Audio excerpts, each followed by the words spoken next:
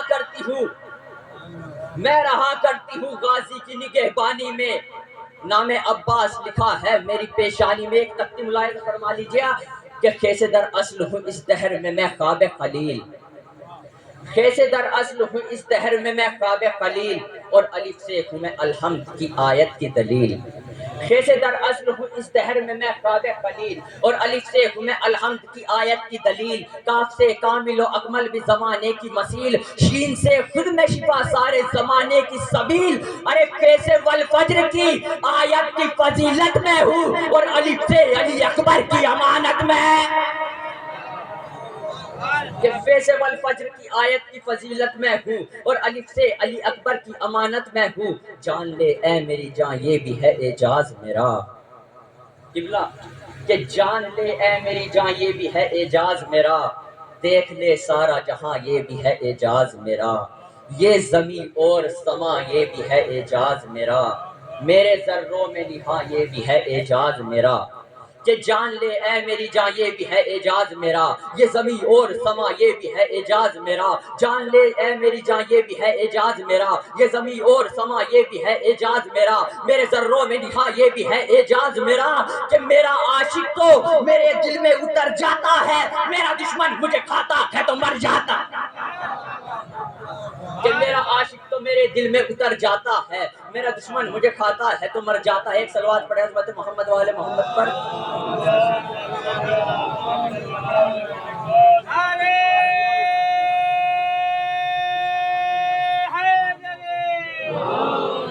کہ میرا عاشق تو میرے دل میں اتر جاتا ہے, میرا دشمن مجھے کھاتا ہے تو مر جاتا ہے. کہ عشق شبیر میں ایمان میرا کامل ہے, عشق شبیر میں ایمان میرا کامل ہے, میری ہر فصل کا مولا ہی میرا حامل ہے. اے نجس ابن نجس سب سے بڑا جاہل ہے, اے نجس ابن نجس سب سے بڑا جاہل ہے. ارے مجھ میں کہتا ہے جو دشمن کا لہو شامل ہے. لوگ کہتے ہیں کہ خاک شفا کے اندر دشمن کا بھی تو لہو شامل تھا. خاک شفا کے اندر صرف 72 شہداء کا لہو تھوڑے ہی موجود ہے. دشمن بھی تھے, دشمن بھی قتل ہوئے, وہ بھی واصل جہنم ہوئے, ان کا بھی لہو بہایا گیا, وہ بھی تو اس خاک شفا کے اندر شامل ہے. اب سنیے گا, عشق شبیر میں ایمان میرا کامل ہے, میری ہر فصل کا مولا ہی میرا حامل ہے. اے نجس ابن نجس سب سے بڑا جاہل ہے.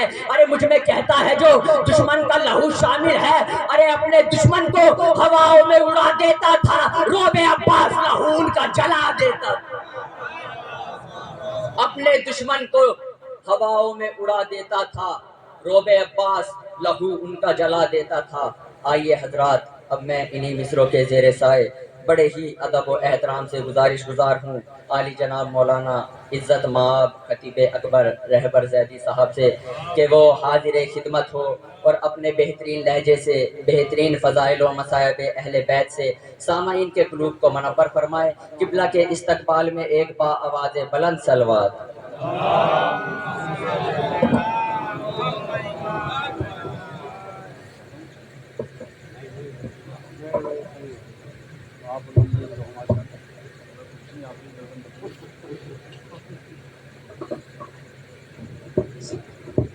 برائے سلام کے امام زمانہ بلند تر صلوات. تمام مومنین و مومنات کی صحت و سلامتی کے لیے آواز بلند صلوات. تمام مراجع کرام کی صحت و سلامتی کے لیے آواز بلند صلوات.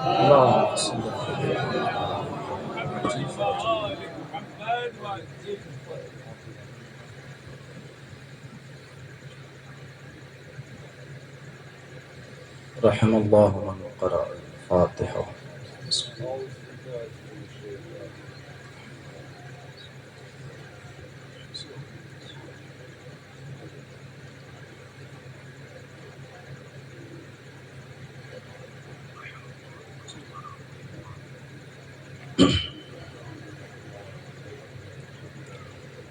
لا حول ولا قوة إلا بالله العلي العظيم. حسبنا الله ونعم الوكيل، نعم المولى ونعم النصير. أعوذ بالله السميع العليم من الشيطان اللعين الرجيم. بسم الله الرحمن الرحيم. الحمد لله رب العالمين. الصلاة والسلام على أشرف الأنبياء والمرسلين، سيد المرسلين إمام المتقين رحمة للعالمين، العبد المؤيد والرسول المسدد النبي المهذب، نور في الهدمين، شمس بين القمرين، شفيع في الدارين، صاحب الفضل والعطاء والنور والضياء والتذكرة والبكاء، إمام الأتقياء، خاتم الأنبياء، محمد المصطفى.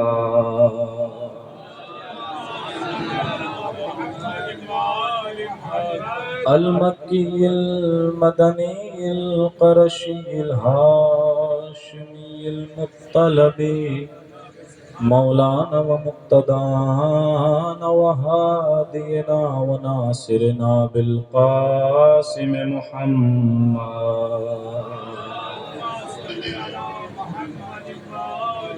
وعلى أهل بيته الطيبين الطاهرين المعصومين المظلومين المنتجبين المنتخبين المكرمين،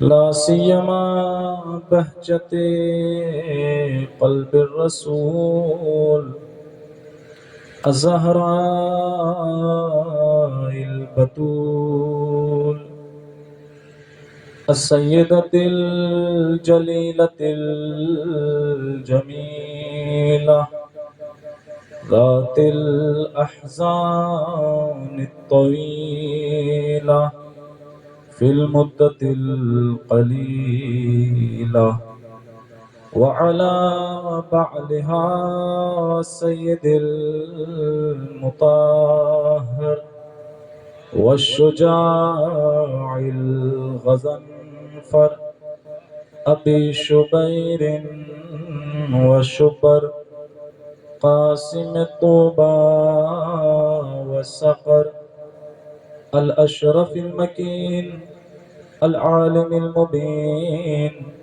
ليس بني غالب، مظهر العجائب، مظهر الغرائب، غالب كل غالب، الذي أكمل الله الدين بولايته يوم غدير، ولعنة الله على أعدائهم أجمعين من الآن إلى قيام يوم الدين. أما بعد، فقد قال الله تبارك وتعالى في محكم كتابه الكريم، وهو أصدق الصادقين وقوله الحق.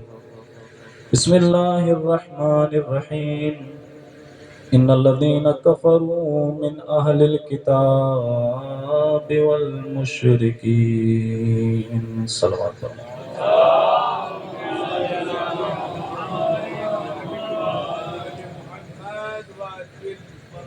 عظمت اہل بیت اطہار پر اس سے بلند تر صلوات آپ حضرات ارشاد کریں۔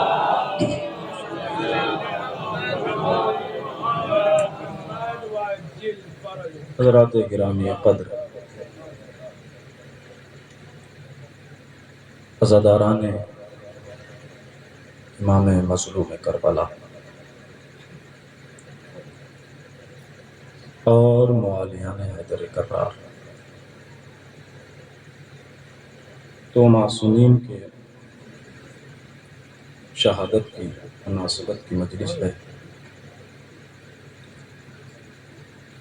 اور بڑی مصیبت کی یہ شب ہے کہ جس میں رحمت للعالمین دنیا سے چلا گیا۔ مسلسل آپ حضرات خطبہ اور علماء کو سماعت فرما رہے ہیں۔ یہ اس خمسہ مجالس کی آخری مجلس، اس میں حقیر کو ہمارے گزرے تمام خطباء کے شکر گزاری کے لیے انتخاب کیا گیا، اس لیے کہ میں آپ کے درمیان کا ہی ہوں، اور میں صرف یہی سمجھتا ہوں کہ اگر کسی عشرہ مجالس میں یا خمسہ مجالس میں مجھ ناچیز کو اگر،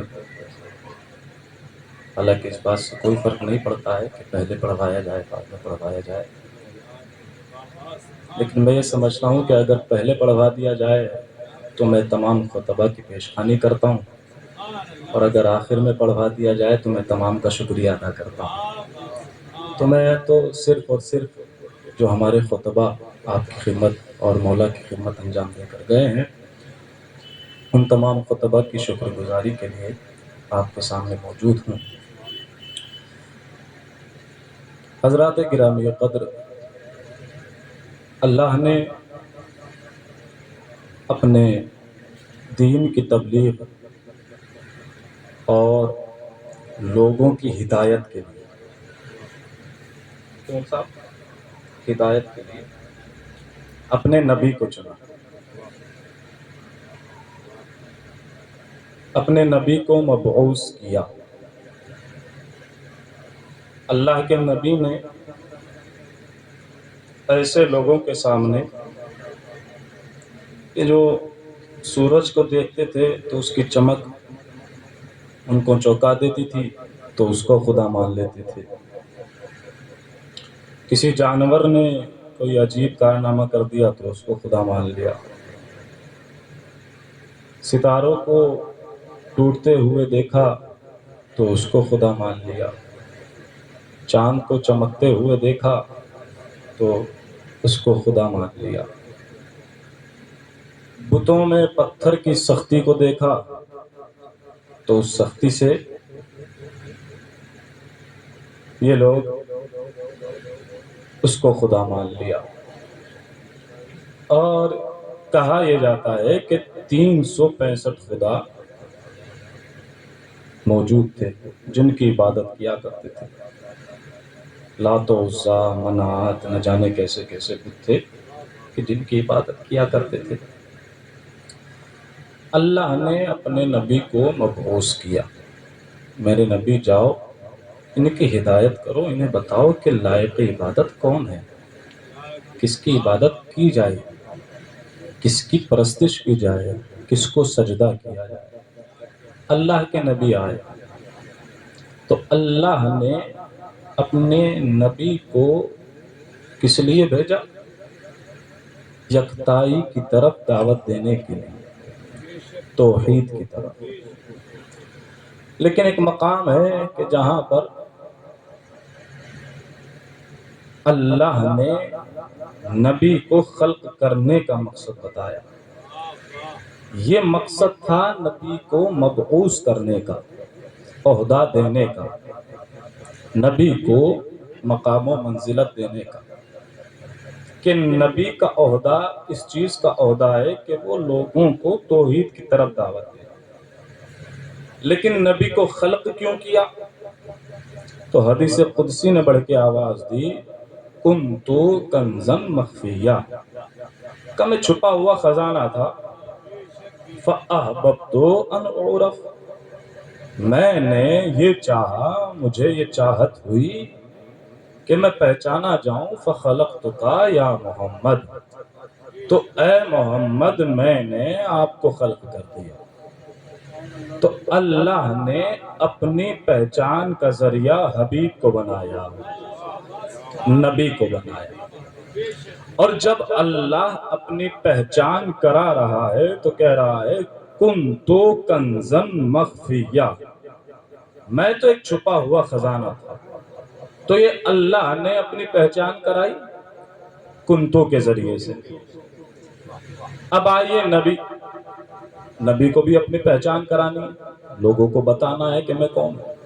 تو جب نبی کی واری آئی تو لوگوں سے مخاطب ہو کر نبی نے فرمایا کنتو نبیا وآدم بین الماء والطین، کہا میں نبی تھا اور اس وقت بھی نبی تھا کہ جب آدم آب و گل کے درمیان میں تھے۔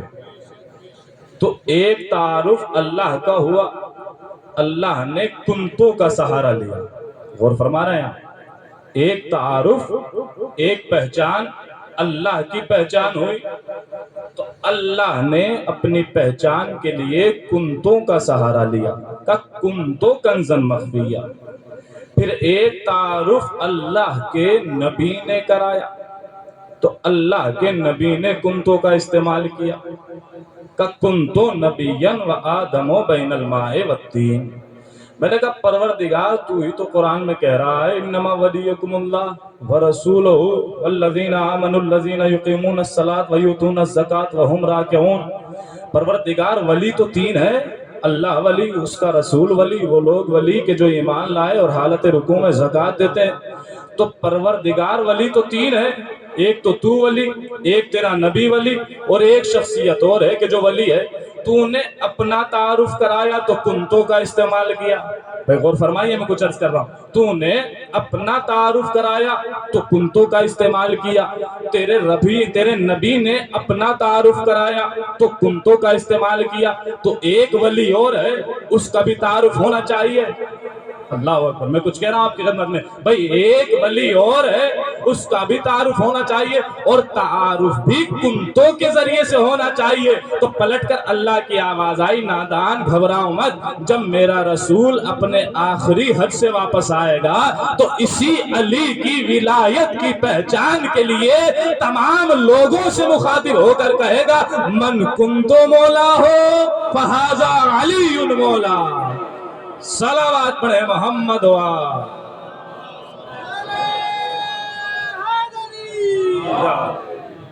تو اللہ نے تمام اولیاء جتنے بھی ولی ہیں، اللہ ولی، اس کا رسول ولی اور علی ولی، تینوں کا تعارف جب کرایا ہے تو کنتو سے کرایا۔ وہاں بھی ایک کنتو کا استعمال کیا جب اللہ کا تعارف ہوا، جب نبی کا تعارف ہوا تو وہاں بھی کنتو کا استعمال ہوا، جب علی کا تعارف ہوا من کنتو مولا تو یہاں پر بھی کنتو کا استعمال کیا۔ تو میرے عزیزو، اللہ نے اپنے دین کی تبلیغ کے لیے اپنے رسول کو مبعوث کیا، محمد مصطفیٰ صلی اللہ علیہ وآلہ وسلم۔ اللہ نے مبعوث کیا کس لیے؟ تاکہ لوگوں کو توحید کی طرف دعوت دے، تاکہ لوگوں کو بتائے کہ عبادت کے لائق جو ہے وہ صرف ایک خدا ہے۔ اسی لیے جیسے ہی نبی اکرم مبعوث ہوئے تو لوگوں کو کس چیز کی طرف دعوت دی؟ کہا لا الہ الا اللہ، کہ دیکھو لائق عبادت کوئی نہیں ہے، یہ جسے تم سجدہ کرتے ہو، یہ جس کی تم عبادت کرتے ہو، چاہے یہ پتھر ہو، چاہے یہ سورج ہو، چاہے یہ چاند ہو، چاہے یہ ستارے ہو، چاہے یہ انسان ہو، چاہے یہ جانور ہو، چاہے یہ حیوانات ہو، یہ جتنے بھی ہیں لا الہ، کوئی عبادت کے لائق نہیں ہے الا اللہ، بس ایک اللہ ہے کہ جو عبادت کے لائق ہے، جس کی عبادت کی جائے، بس ایک خدا ہے کہ جس کی عبادت کی جائے۔ تو اللہ کے نبی نے پہلے لوگوں کو بتایا کہ پہلے اللہ کو ماننے کے لیے جھوٹوں کا انکار کرو، پھر ایک سچے کو مانو۔ غور کر رہے ہیں آپ، پہلے جھوٹوں کا انکار کرو پھر ایک سچے کا مانو۔ یہ نبی نے دعوت دی کہ لائق عبادت نہ یہ سورج ہے، نہ یہ چاند ہے، نہ یہ ستارے ہیں، نہ یہ حیوان ہے، نہ یہ پتھر ہے، کوئی عبادت کے لائق نہیں ہے۔ یہ نبی کی دعوت تھی، یہ نبی کی دعوت تھی کہ عبادت کے لائق نہ سورج ہے، نہ چاند ہے، نہ ستارے ہیں، نہ یہ پتھر ہے، نہ یہ انسان ہے، نہ یہ جانور ہے، کوئی عبادت کے لائق نہیں نہیں ہے، یہ نبی کی دعوت تھی اور یہ نبی کا وسیع تھا کہ جو لوگوں کو عمل سے بتا رہا تھا۔ کبھی سورج کو بلا کر کہا، کبھی سورج کو پلٹا کر کہا دیکھو یہ خدا نہیں ہے، کبھی چاند کے 2 ٹکڑے کر کے بتائے کہ دیکھو یہ خدا نہیں ہے، کبھی ستارے کو اپنی دہلیز پر بلا کر بتایا کہ دیکھو یہ خدا نہیں ہے۔ اور جب لوگ انسان کو خدا کہنے لگے تو علی نے سجدہ کر کے بتایا انسان خدا نہیں ہے۔ صلوات پڑھے محمد والا۔ یہ کرنٹ مار رہا ہے، یہ کرنٹ مار رہا ہے۔ یا یا ایک صلوات پڑھیے عظمت محمد وآل محمد۔ بہت شکریہ، بہت شکریہ۔ ایک اور صلوات پڑھیں محمد وآل محمد۔ چہرہ ہی بن جائے بھیا، ایک صلوات پڑھ دیجیے محمد وآل محمد۔ تو میرے عزیزو، اللہ نے توحید کی طرف دعوت دینے کے لیے اپنے، ایک اور صلوات پڑھ دیجیے محمد وآل محمد۔ ٹھیک ٹھیک، ایک اور صلوات پڑھ دیجیے آپ حضرات۔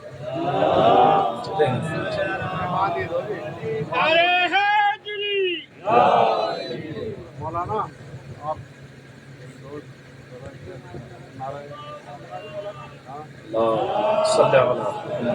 ہو گیا، ایک اور صلوات پڑھ دیجیے آپ حضرات۔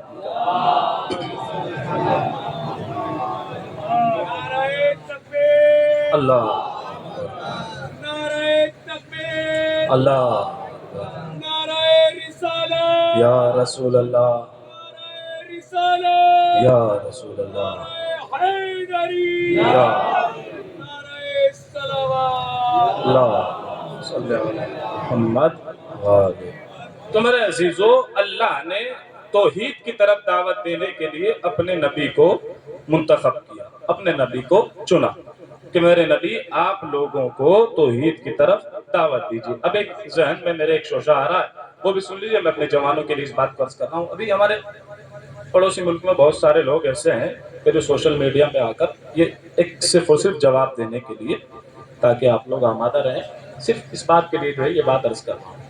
بہت سارے لوگ آپ کو نظر آئیں گے کہ جو سوشل میڈیا پہ آ کر شیعوں کی تعریف کرتے ہیں، بہت ساری باتیں عرض کرتے ہیں، لیکن انہی میں ایک صاحب تھے، اچھا بہت دنوں سے وہ بات اس طرح کی عرض کر رہے تھے تاکہ لوگوں کو اپنی طرف کھینچ کریں، لوگوں کو اپنی طرف کھینچے، جذب کریں، لیکن بات تو تب کھلی کہ جب انہوں نے یہ کہہ دیا کہ بھائی ہم آپ کے علی کو مانتے ہیں، آپ کے علی کو چوتھا خلیفہ مانتے ہیں، آپ بھی ہمارے والوں کو مان لو۔ ہم آپ کے کو چوتھا مان رہے ہیں، آپ بھی ہمارے والوں کو مان لو۔ اچھا یہی سوال، یہی بات نبی سے بھی کہی گئی، جب نبی نے توحید کی طرف دعوت دی، کہا کہ دیکھو صرف اور صرف وہ خدا ہے، اس کے علاوہ کوئی عبادت کے لائق نہیں۔ تو یہ جو لوگ تھے کہ جو 365 کی بات کر رہے تھے، انہوں نے بھی کہہ دیا کہ یا نبی اللہ، ہم 365 کی عبادت کرنے ایک اور بڑھ جائے گا تو کیا ہو جائے گا؟ کہا بھی ان کے ساتھ ساتھ ہم اس کی بھی عبادت کر لیں گے، اس کو بھی پوچھ لیں گے۔ تو نبی نے یہی کہا لا الہ الا اللہ کا، دیکھو پہلے 365 کو جھوٹا کہنا پڑے گا، 365 کو ان پر لعنت کرنی پڑے گی، تب ایک اللہ کو مانو۔ بس یہی جواب اس مولوی کو بھی دے دیجئے کہ پہلے ان تینوں پر لعنت کرنی پڑے گی، پھر ایک علی کو ماننا پڑے گا۔ اس لیے کہ جہاں سچوں کو مانا جائے وہاں جھوٹوں کو مانا نہیں جاتا، اور کوئی بھی راستہ ایسا نہیں ہے کہ جہاں پر جمع ہو سکیں۔ ایک الگ صورت ہے کہ جو وقت کی صورت ہے، جو حالات کی صورت ہے، جس کو اتحاد کہا جاتا ہے، ٹھیک ہے نا؟ میں اتحاد کا پیمانہ عدم قائل ہوں، اتحاد ہونا چاہیے، لیکن اتحاد وقت اور حالات اور سماج کی ضرورت ہے، دین کی ضرورت نہیں ہے۔ اس لیے کہ جھوٹوں کے ساتھ سچوں کو نہیں مانا جاتا ہے۔ تو اللہ کے نبی نے لوگوں کو پرچم توحید بلند کیا، لوگوں کو بتایا لا الہ الا اللہ کا، دیکھو عبادت کے لائق صرف اور صرف کون ہے؟ خدا ہے، صرف عبادت اللہ کی ہوگی، کسی اور کی عبادت نہیں ہوگی۔ تو جب انسان کسی نیک کام میں قدم رکھتا ہے تو اس کے مخالفین بھی بہت سارے ہوتے ہیں، اس کی مذمت کرنے والے، اس کی مخالفت کرنے والے، اس کو روکنے والے بہت سارے افراد ہوتے ہیں۔ تو جیسے ہی نبی نے پرچم توحید بلند کیا تو کچھ لوگ، کچھ گروہ، کچھ لشکر ایسے تھے کہ جنہوں نے نبی کی مخالفت کرنا شروع کر دی، جنہوں نے نبی کو جھٹلانا شروع کر دیا، جنہوں نے نبی کے خلاف منصوبے بنانے شروع کر دیے، جن میں سے میں نے قرآن کی آیت آپ کے سامنے پڑھی۔ قرآن کی آیت کیا کہہ رہی ہے؟ بسم اللہ الرحمن الرحیم، ان الذین کفروا من اہل الکتاب والمشرکین۔ کہ دیکھو وہ لوگ کہ جنہوں نے کفر اختیار کیا، ان میں سے کچھ اہل کتاب ہیں اور کچھ مشرکین ہیں۔ کچھ اہل کتاب ہے یعنی کیا مطلب؟ یعنی جو آسمانی کتاب کو مانتے ہیں، جو آسمانی کتاب کو مانتے ہیں۔ ان میں کتنے لوگ ہیں؟ ان میں ہے یہودی، ان میں ہے عیسائی، ان میں ہے مجوسی، اور سب سے زیادہ جو سب سے آگے ہیں وہ ہے یہود و نصارہ، یعنی یہودی اور عیسائی، یہ ہے اہل کتاب۔ اور دوسرے لشکر کون سا ہے؟ کا والمشرکین، کا وہ ہے مشرکین کہ جنہوں نے کفر اختیار کیا۔ یہ اہل کتاب نہیں ہے، یہ ہے مشرکین۔ ان میں سب سے آگے کون تھے؟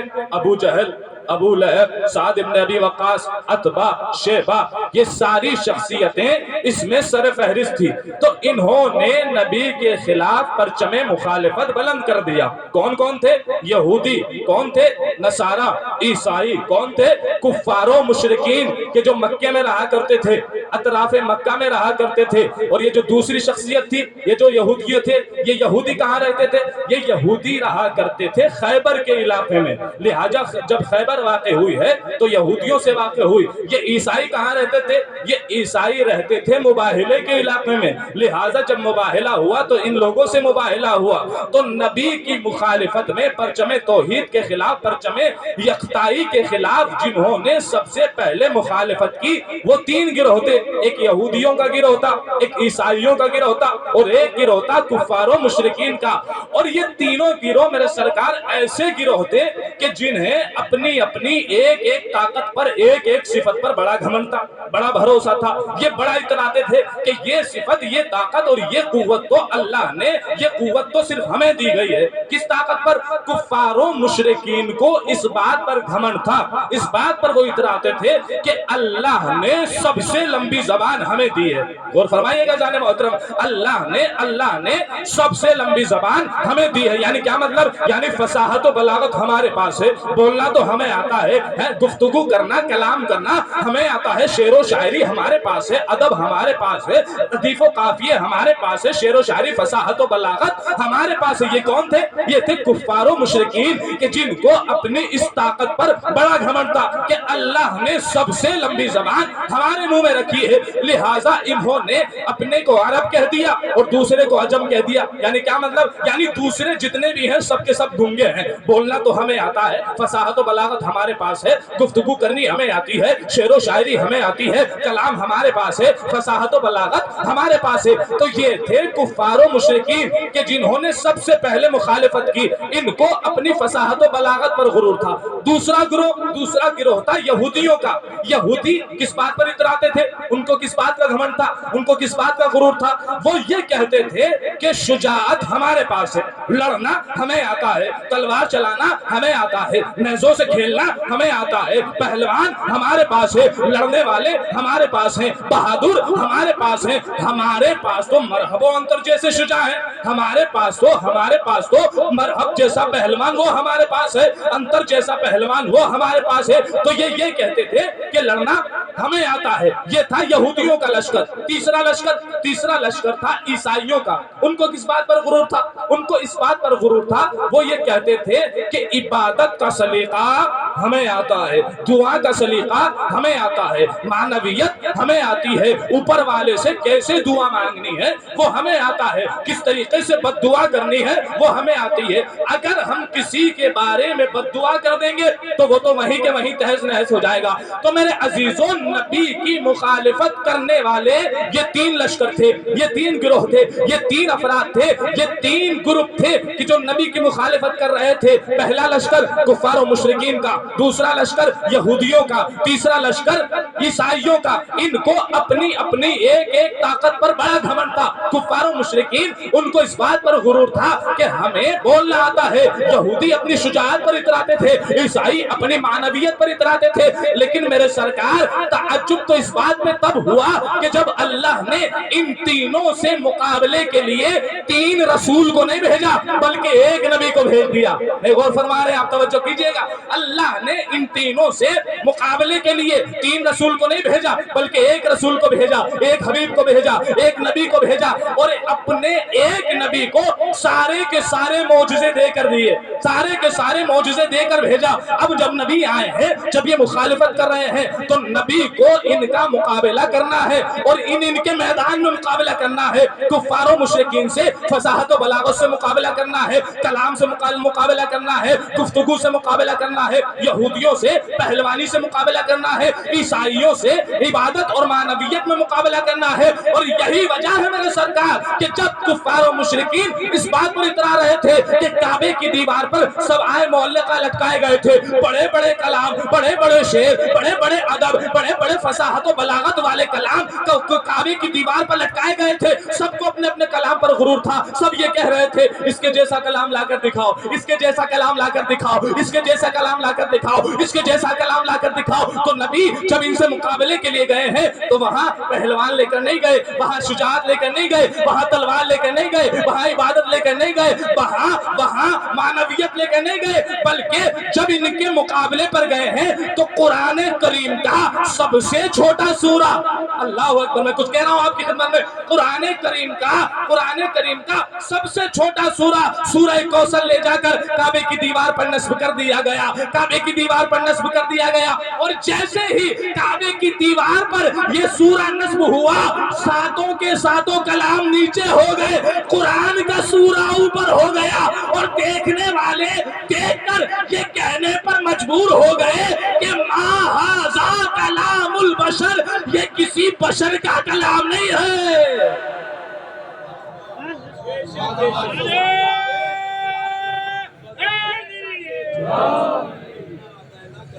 سبحان، توجہ فرما رہے ہیں آپ۔ تو نبی جب ان کے مقابلے پر گئے ہیں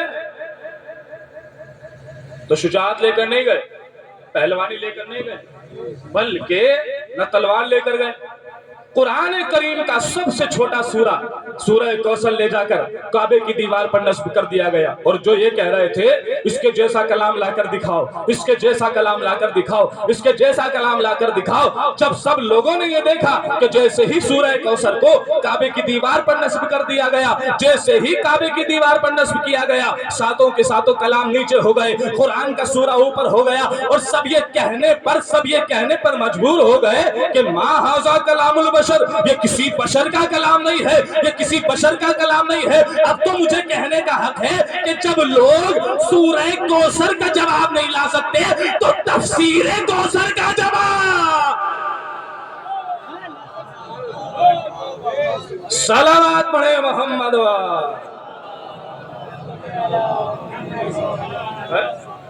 جب لوگ سورہ کوثر کا جواب نہیں لا سکتے تو تفسیر کوثر کا جواب کہاں سے لے کر آئے؟ تو نبی نے ان لوگوں کو ان کے میدان میں شکست دی۔ کفار و مشرکین اس بات پر اترا رہے تھے کہ بولنا، گفتگو کرنا ہمیں آتا ہے، گفتگو کرنا ہمیں آتا ہے میرے عزیزو۔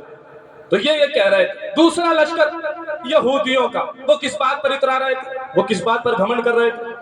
وہ یہ کہتے تھے کہ شجاعت ہمارے پاس ہے، بولنا ہمیں آتا ہے، گفتگو کرنا ہمیں آتا ہے، تلوار چلانی ہمیں آتی ہے، نیزوں سے کھیلنا ہمیں آتا ہے، پہلوان ہمارے پاس ہے، بڑے بڑے لڑنے والے، تلوار چلانے والے، میدان میں ٹکنے والے ہمارے پاس ہے۔ وہ یہ کہتے تھے کہ مرحب جیسا پہلوان، کہ جس کی شجاعت کے قصے لوگوں کو سنائے جائیں، جس کی شجاعت، جس کا نام سن کر لوگ میدان میں نہ رک پائے، ایسا پہلوان، مرحب جیسا پہلوان ہمارے پاس ہے۔ اب نبی جب خیبر میں یہودیوں سے لڑنے گئے ہیں تو نبی ان کے مقابلے پر قرآن لے کر نہیں گئے، قرآن کی آیت لے کر نہیں گئے، قرآن لے کر نہیں گئے، قرآن کے سورے کو لے کر نہیں گئے، عبادت لے کر نہیں گئے، معنویت لے کر نہیں گئے، بلکہ یہودیوں کو اس بات پر غرور تھا کہ پہلوان ہمارے پاس ہے، شجاعت ہمارے پاس ہے، مرحب جیسا پہلوان ہمارے پاس ہے، لہٰذا نبی ان کے مقابلے پر قرآن لے کر نہیں گئے، قرآن کا سورہ لے کر نہیں گئے، قرآن کی آیت لے کر نہیں گئے، بلکہ وہاں قرآن صامت کو لے کر گئے تھے،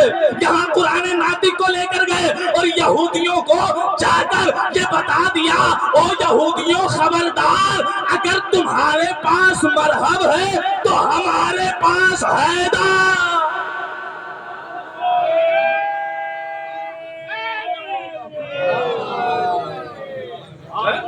اگر تمہارے پاس مرحب ہے، اگر تمہارے پاس مرحب ہے تو ہمارے پاس حیدر ہے، ہمارے پاس حیدر ہے۔ اچھا ہوا کیا تھا خیبر میں؟ ایک جملہ سن لیجئے، یاد آ رہا ہے، استاد محترم کا جملہ ہے، بڑا خوبصورت جملہ ہے، یاد آ جاتا ہے تو پڑھ دیا کرتا ہوں، آپ کی دعا انہیں دے دیجئے گا، اور میں پڑھ رہا ہوں، تھوڑی سی محنت میں بھی کر رہا ہوں تو تھوڑا سا مجھے بھی شریک کر لیجئے گا۔ ہوا کیا تھا؟ مرحبا آیا، آنے کے بعد کیا کہا اس نے؟ توجہ، آن الذی سمتنی ہمیں مرحب، مولا کے مقابلے پر آ کر کہہ رہا ہے کہ میں وہ ہوں کہ میری ماں نے میرا نام مرحب رکھا۔ پلٹ کر مولا نے کیا کہا؟ ان الذی سمتنی امی حیدر، میں وہ ہوں کہ میری ماں نے میرا نام حیدر رکھا۔ مرحب نے کہا کہ میری ماں نے میرا نام مرحب رکھا، مولا نے کہا کہ میری ماں نے میرا نام حیدر رکھا۔ یہاں سے معلوم یہ ہوتا ہے کہ خیبر کی جنگ کوئی جنگ نہ تھی، صرف دو ماؤں کے کردار کی جنگ تھی۔ اللہ اکبر، کیسے خاموش رہ گئے آپ؟ خیبر کی جنگ کوئی جنگ نہ تھی، صرف دو ماؤں کے کردار کی جنگ تھی۔ کیوں؟ بھائی مرحب نے کہا کہ میری ماں نے میرا نام مرحب رکھا، مولا نے کہا کہ میری ماں نے میرا نام حیدر رکھا۔ خیبر کی جنگ کوئی جنگ نہ تھی، صرف دو ماؤں کے کردار کی جنگ تھی، اس لیے کہ مرحب و حیدر یہ بتا رہے تھے کہ ایک ماں ہی ہوتی ہے جو مرحب کو مرحب بناتی ہے، ایک ماں ہی ہوتی ہے جو حیدر کو حیدر۔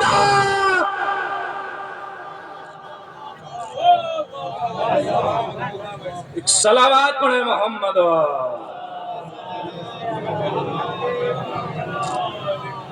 تو اللہ کے نبی کو اللہ نے تینوں معجزے دے کر بھیجا، سب سے مقابلہ کر رہے ہیں، کفار و مشرکین سے مقابلہ کیا، فصاحت و بلاغت سے ان کو ان کے میدان میں پسپا کیا، یہودیوں سے مقابلہ کر رہے ہیں، کس کے لیے؟ کس چیز کے لیے؟ صرف اس لیے تاکہ دین پہنچ جائے، صرف اس لیے تاکہ ہدایت ہو سکے، تاکہ نماز کی تبلیغ ہو سکے، تاکہ روزہ پہنچایا جا سکے، حج کے احکام ان لوگوں کو بتائے جا سکے، خمس و زکوٰۃ، یہ ساری چیزیں ان تک پہنچائی جا سکے۔ اس لیے اللہ کے نبی نے یہ ساری زحمتیں اٹھائی، ان لوگوں کو دین بتایا، ان لوگوں کو شریعت بتائی، ان لوگوں کو اسلام بتایا، ان لوگوں کو بتایا کہ دیکھو عبادت کے لائق کون ہے؟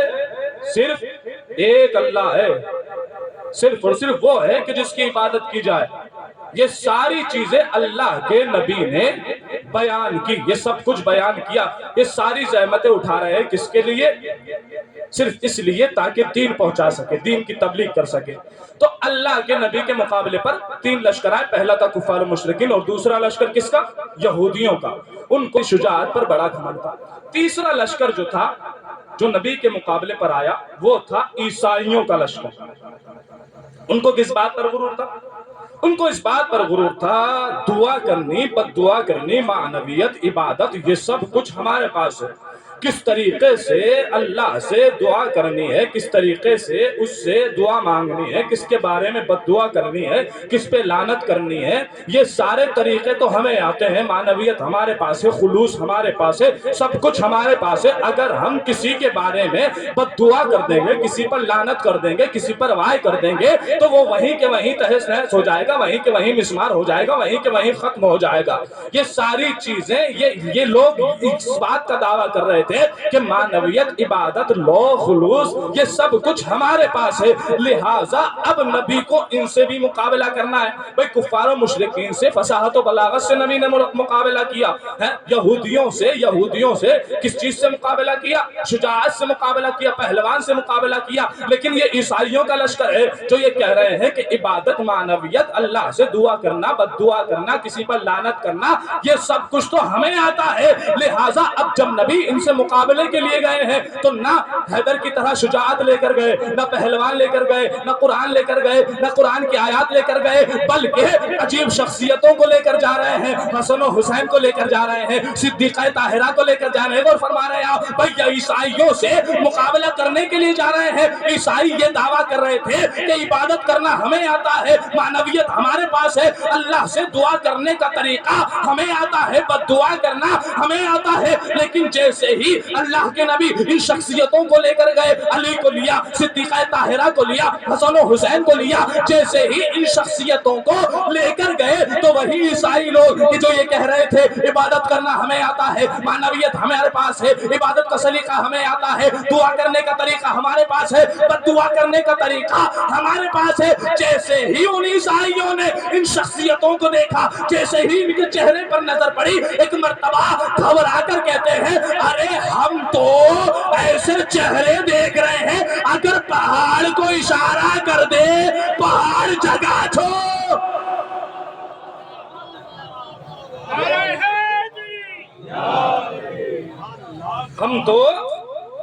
ہم تو ایسے چہرے دیکھ رہے ہیں کہ اگر پہاڑ کو اشارہ کر دے پہاڑ اپنی جگہ چھوڑ دے۔ وہ عیسائی کہ جو یہ کہہ رہے تھے عبادت کا طریقہ ہمیں آتا ہے، عبادت کا سلیقہ ہمارے پاس ہے، وہ یہ کہنے پر مجبور ہو گئے کہ ہم تو ایسے چہرے دیکھ رہے ہیں کہ اگر پہاڑ کو اشارہ کر دیں تو پہاڑ اپنی جگہ چھوڑ دیں۔ تو نبی دین کی تبلیغ کے لیے، توحید پہنچانے کے لیے، نماز پہنچانے کے لیے، روزہ پہنچانے کے لیے، شریعت پہنچانے کے لیے سب لوگوں سے مقابلہ کر رہے ہیں، کبھی کفار و مشرکین سے مقابلہ، کبھی یہودیوں سے مقابلہ، کبھی عیسائیوں سے مقابلہ، یہ سارے مقابلے نبی کر رہے ہیں، کبھی خیبر کی جنگ، کبھی خندق، کبھی صفین، کبھی احد، یہ سارے مقابلے نبی انجام دے رہے ہیں۔ کیوں دے رہے ہیں؟ تاکہ نماز پہنچ سکے، تاکہ روزہ پہنچ سکے، تاکہ لوگوں کی ہدایت ہو سکے، تاکہ حج کے احکام بتا سکے، تاکہ خمس کے وظائف بتا سکے، تاکہ زکوٰۃ نکالنے کے نصاب بتا سکے۔ یہ ساری چیزیں، یہ سارے احکامات، یہ ساری زحمتیں نبی اٹھا رہے ہیں۔ کس لیے اٹھا رہے ہیں؟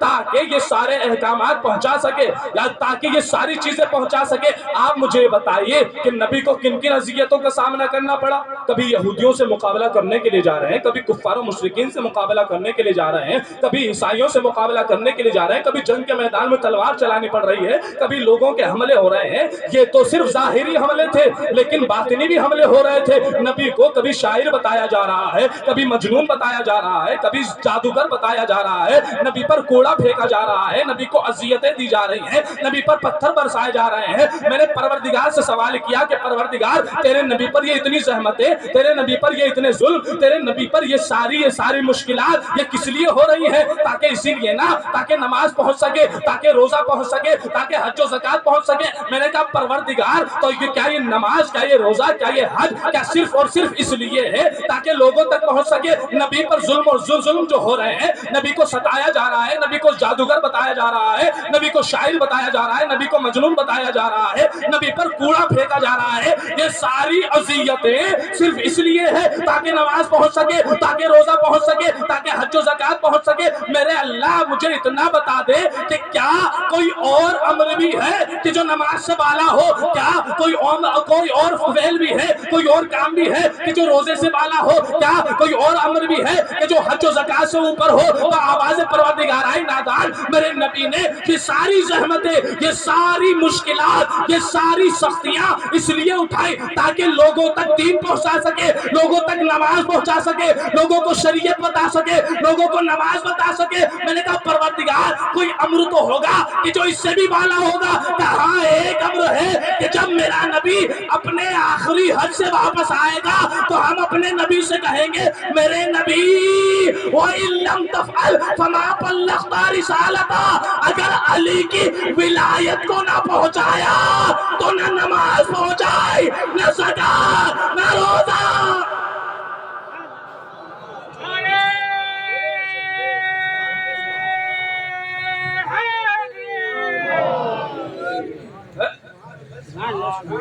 پروردگار کوئی امر تو ہوگا کہ جو اس سے بھی بالا ہوگا, کوئی فعل تو ہوگا کہ جو ان سب سے اوپر ہوگا. ہاں ایک فعل ایسا ہے, ایک کام ایسا ہے کہ جس میں ہم نے اپنے نبی سے گفتگو کرتے وقت اپنے لہجے کو بھی بدل لیا. اللہ اکبر. کہ وَإِن لَمْ تَفْعَلْ فَمَا بَلَّغْتَ رِسَالَتَهُ, میرے نبی یاد رکھنا اگر یہ نہ پہنچایا تو کچھ نہ پہنچایا. میں نے کہا پروردگار یہ ولایت علی اتنی اہم ہو گئی, نبی کی ساری زندگی کا سرمایہ, نبی کی ساری زحمتیں, نبی کی ساری اذیتیں, نبی کی ساری سختیاں, نبی کو شاعر بتایا گیا, نبی کو مجنون بتایا گیا, نبی کو جادوگر بتایا گیا, نبی کو ساحر بتایا گیا, نبی پر کوڑا پھینکا گیا, نبی پر کو پتھر مارے گئے.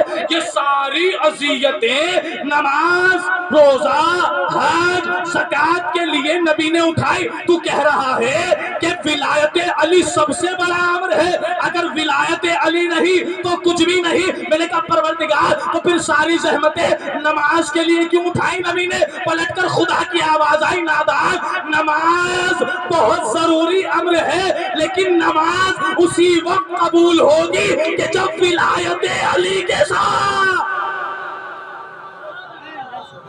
نماز اسی وقت قبول ہوگی کہ جب ولایت علی کے ساتھ. تو میرے عزیزوں میں آپ کو یہاں تک لے کر آیا ہوں جن نبی کی زندگی کے کارنامے, یہ نبی کی حیات, یہ نبی کا زحمتیں اذیتیں اٹھانا, یہ کس کے لیے ہے؟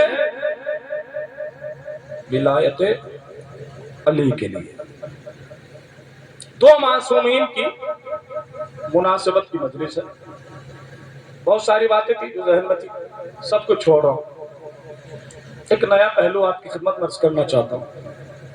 یہ نبی کی زندگی تھی, ایک معصوم کی زندگی, سب کچھ اس لیے تاکہ ولایت علی پہنچ سکے.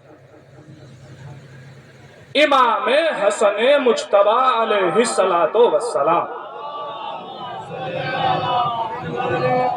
جن نبی کی نگاہ میں ولایت علی کا مرتبہ, اللہ کی نگاہ میں نبی نے ساری زندگی زحمتیں اٹھائیں, اس لیے امام حسن مجتبی کی نگاہ میں کیا مقام ہے؟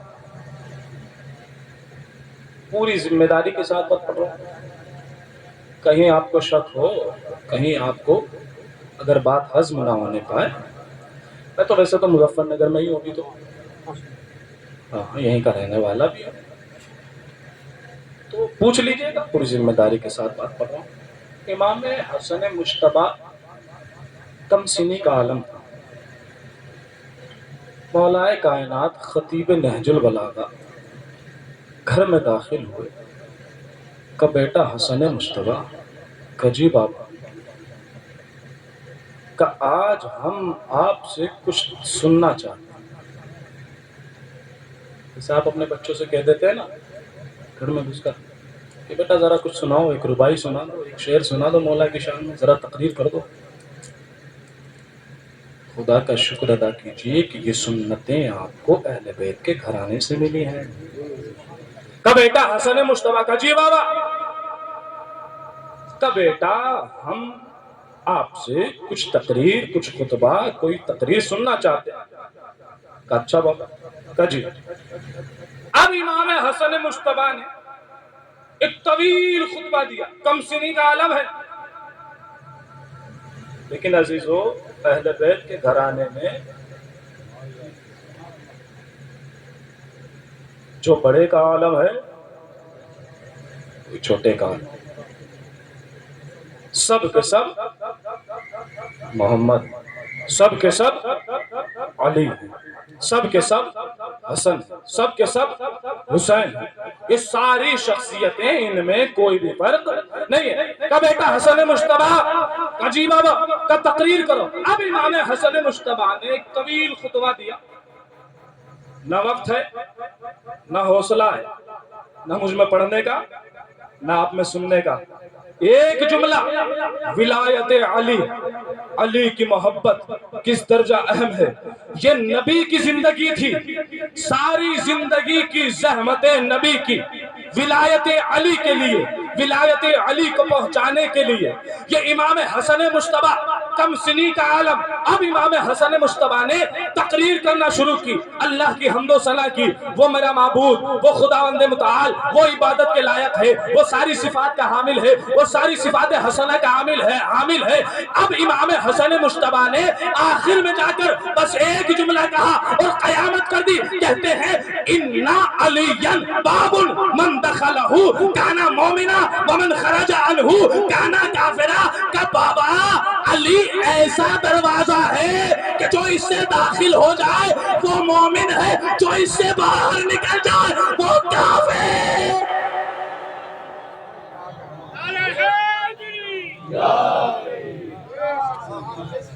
من دخلہ کان مؤمنا، علی ایسا دروازہ ہے جو اس سے داخل ہو گیا کانا مؤمنا، بس وہی مومن ہے۔ ومن خرج عنہ کانا کافرا، جو اس سے خارج ہو گیا وہ کافر ہے۔ تو ایمان تبھی مکمل ہوتا ہے کہ جب علی کی ولایت ہو۔ یہ اپنے آپ میں خود میں ایک موضوع ہے، اس کو میں چھوڑ رہا ہوں۔ باتیں تو بہت ساری تھیں، نبی کی زندگی سے متعلق بھی، امام حسن مجتبیٰ کے متعلق بھی۔ اچھا سوچ کے تو جب آتے ہیں تو یہ لگتا ہے کہ آدھا گھنٹہ ہی پڑھ پائیں گے۔ دیکھیے شباب بھائی بہت دیر سے ٹائم دیکھ رہے ہیں، تو میرے عزیزوں صحیح بات بھی ہے، آپ حضرات کہ جلوس بھی ہے، آپ کو نوحہ بھی پڑھنا ہے، ماتم بھی کرنا ہے، سب کچھ ہے۔ ہم تو صرف اور صرف اس لیے آپ کے سامنے آئے ہیں تاکہ آپ لوگوں کو آمادہ کر سکے اور آپ لوگوں کو نوحہ خانوں کے حوالے کر سکے، تاکہ آپ ماتم کر سکے، گریہ کر سکے۔ تو میرے عزیزوں یہ امام حسن مجتبیٰ حضرت رسول اکرم، اس ساری زحمتیں اٹھائی جا رہی ہیں، اس ساری دشمنی رسول سے، امام حسن مجتبیٰ سے، امام حسین سے ہو رہی تھی۔ کس لیے ہو رہی تھی؟ بغضاً لأبیک، امام حسین کی گردن پر خنجر چل رہا ہے کہ مجھے کیوں قتل کر رہے ہو؟ کیا میں نے حلال کو حرام کر دیا؟ کیا میں نے حرام کو حلال کر دیا؟ میں نے ایسا کیا کر دیا کہ تم مجھے قتل کر رہے ہو؟ بغضاً لأبیک، قتل اس لیے کر رہے ہیں آپ سے کوئی دشمنی نہیں ہے، تمہارے بابا سے دشمنی ہے، آپ کے بابا سے دشمنی ہے۔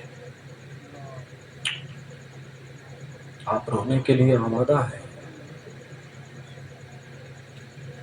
بڑی قیامت کی شب ہے آج۔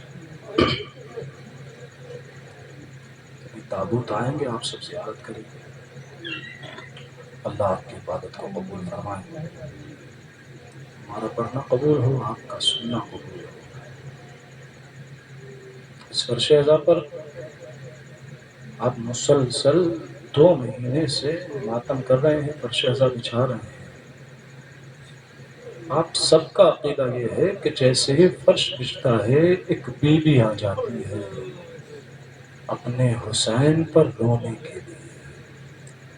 اللہ اکبر، اب تک وہ بی بی حسین کا ماتم کرنے کے لیے آتی تھی، حسین پر رونے کے لیے آتی تھی، لیکن میرے عزیزو آج کی شب وہ بی بی اپنے بابا کا بھی ماتم کرنے کے لیے آئی ہے، اپنے بیٹے کا ماتم کرنے کے لیے۔ جزاکم اللہ خیر الجزا، خدا آپ کو کوئی غم نہ دے۔ رسول کی زندگی کا آخری وقت تھا، شہزادی کو بلایا، امام حسن مجتبیٰ امام حسین کو بلایا۔ ایک مرتبہ شہزادی نے دیکھا کہ نبی نے امام حسن مجتبیٰ کے لبوں کا بوسہ لیا۔ امام حسین علیہ السلام کے گردن کا بوسہ لیا، گلے کا بوسہ لیا۔ بس شہزادی نے یہ دیکھا، شہزادی تڑپ گئی،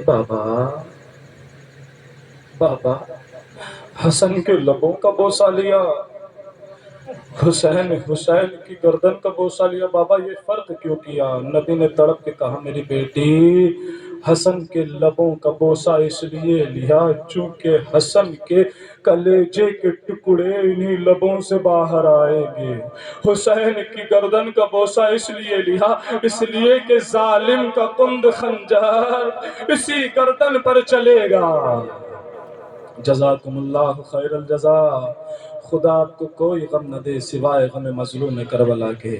ہاں عزیزو، آپ رونے کے لیے آمادہ ہیں، اللہ آپ کی آوازوں پر رحمت نازل کرے، خدا ان آوازوں پر اپنی رحمتیں نازل کرے۔ جزاکم ربکم خیر الجزا۔ ابھی تابوت آ جائیں گے، آپ سب زیارت کریں گے۔ رحمت للعالمین آج دنیا سے رخصت ہو رہا ہے، نبی دنیا سے جا رہا ہے۔ کیا قیامت کی شب ہوگی آج، کیا مصیبت کی شب ہوگی آج مصیبتوں کے پہاڑ نہ ٹوٹے تو کیا ٹوٹے، وہ نبی کہ جس کو اللہ نے زمانے کے لیے رحمت بنا کر بھیجا تھا، آج تمہارے درمیان سے وہ رحمت اٹھ رہی ہے، آج وہ رحمت للعالمین جا رہا ہے۔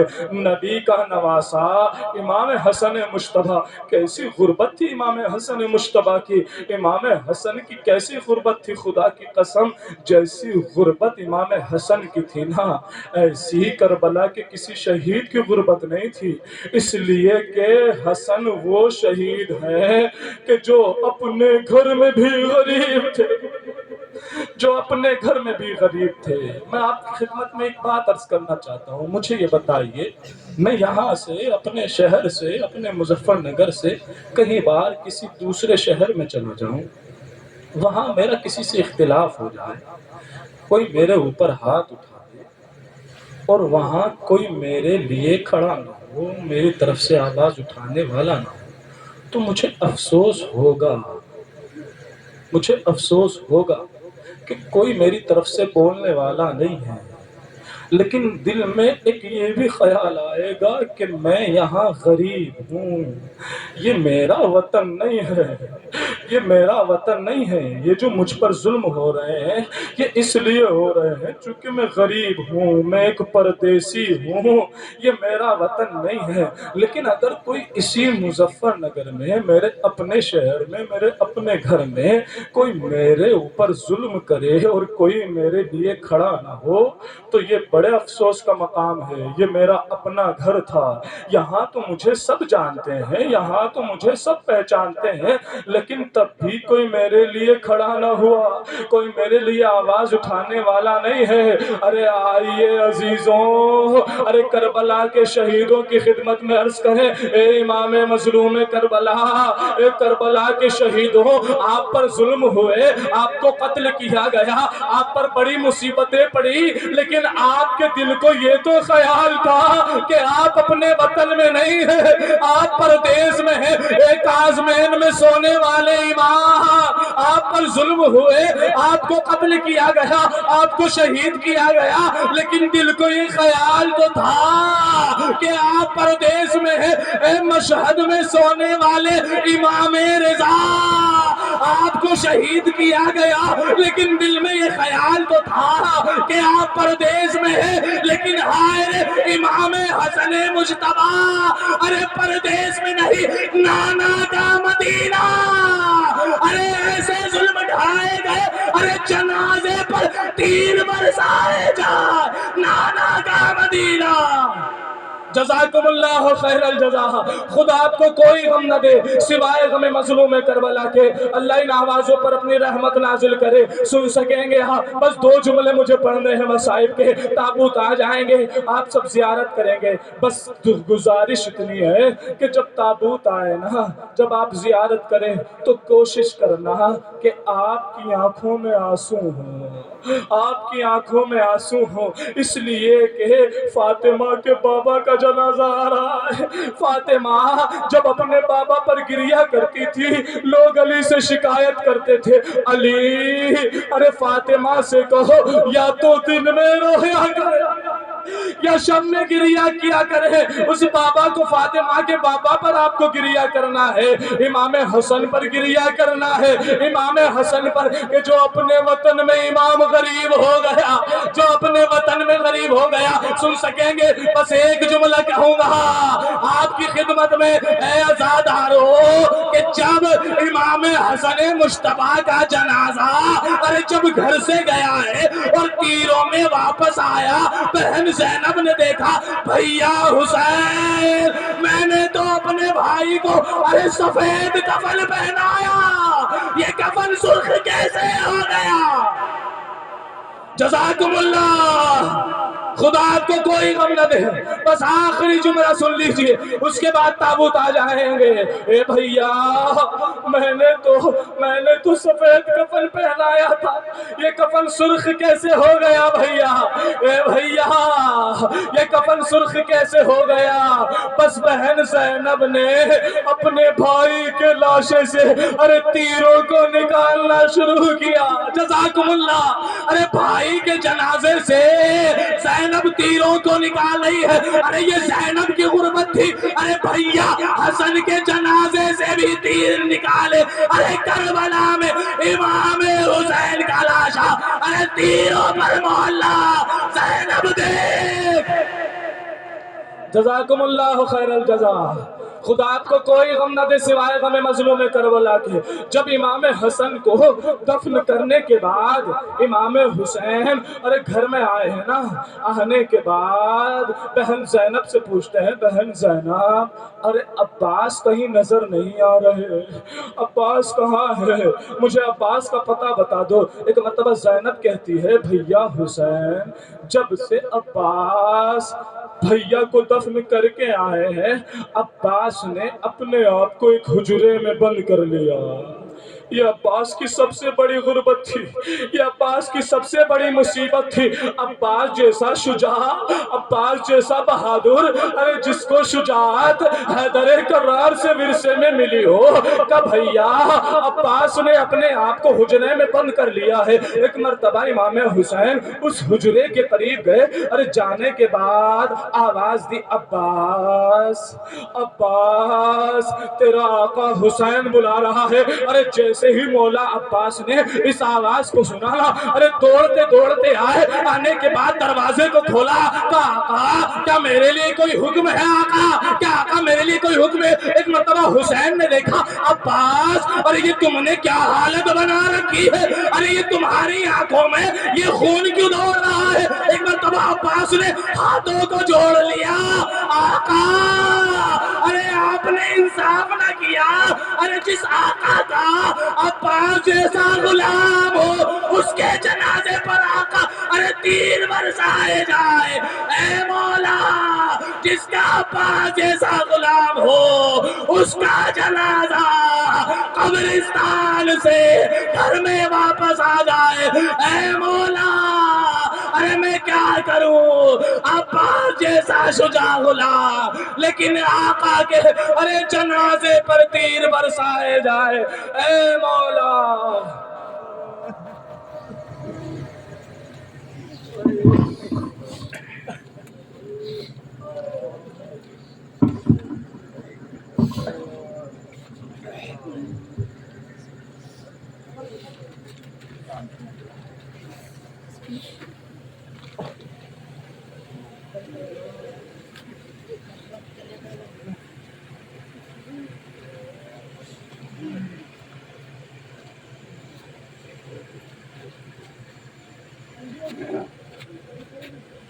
عادتیں چلتی رہی ہیں.